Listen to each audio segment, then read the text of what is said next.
Jusqu'à présent, 3 pays n'ont jamais envoyé de femmes aux Jeux Olympiques et ce sont tous des pays du Moyen-Orient. Mais pour la première fois cette année, aux Jeux Olympiques de Londres, cela va changer. 3 sportifs qataris sont déjà qualifiés, d'autres athlètes musulmanes devraient suivre. Petit tour d'horizon.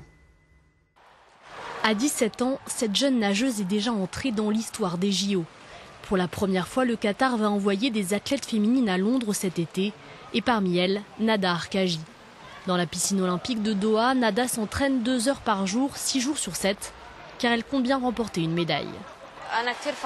Je suis très fière d'être la seule nageuse à représenter mon pays, le Qatar. J'espère que j'obtiendrai des bons résultats à Londres.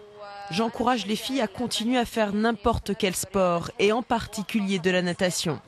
Natation, tir et athlétisme, 3 épreuves qui verront pour la première fois des femmes qataries concourir. Cette nouvelle participation féminine est un signe encourageant donné par le Qatar en perspective de la candidature du pays aux Jeux de 2020.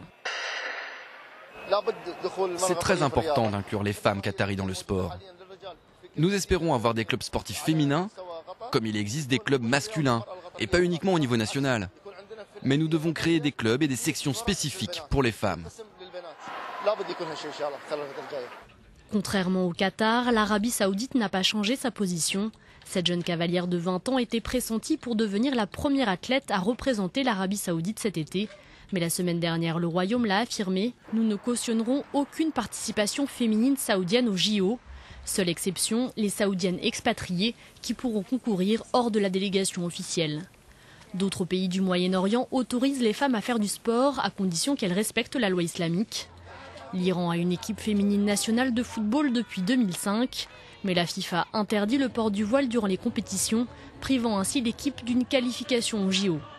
Les footballeuses ont donc vu leur rêve olympique s'envoler.